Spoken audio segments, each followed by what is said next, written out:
कितीही प्रयत्न केले तरी देखील गुन्हा लपत नाही, हे या सगळ्या घटनेवरून आपल्याला दिसतंय। आता यामध्ये काय कारवाई होते ते बघावं लागेल। दरम्यान पाहूयात पुढची बातमी। कर्जमाफीचे निकष बदलण्याबाबत सकारात्मक निर्णय घेण्याची मागणी शेतकरी नेते रविकांत तुपकर यांनी केली आहे। निर्णयासाठी हवं तर 4 ते 5 दिवस घ्या, पण मागणी पूर्ण करा, असं आवाहन तुपकर यांनी सरकारला केलंय। दिलेला शब्द पाळला नाही तर पुन्हा रस्त्यावर उतरण्याचा इशारा सुद्धा त्यांनी दिलाय।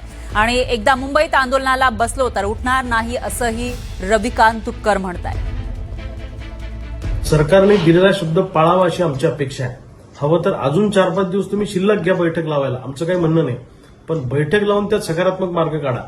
आणि सरकारनं जर का बैठक लावायला दगाफटका केला किंवा कर्जमाफी योजनेतल्या बदलासंदर्भात निर्णय घेतले नाही तर मग मात्र महाराष्ट्रातला शेतकरी तुम्हाला 5-6 दिवसानंतर रस्त्यावर दिसेल, हे मात्र मला सरकारला ठणकावून सांगायचं आहे। आणि मी स्वतः मुंबईत येऊन आंदोलनाला बसीन आणि एकदा बसलो तर उठणार नाही। सरकारने ध्यानात ठेवावं, महाराष्ट्रातल्या शेतकऱ्यांच्या संयमाचा अंत सरकारनं पाहू नये। शेतकरी जर का खवळला तर यांना रस्त्यावर फिरणं सुद्धा मुश्किल होईल। आता शेतकऱ्यांना आम्ही आवरणार नाही। शेतकऱ्यांच्या संयमाचा बांध तुटला तर जे काय महाराष्ट्रात घडेल त्याची पूर्ण जबाबदारी ही सरकारची असेल।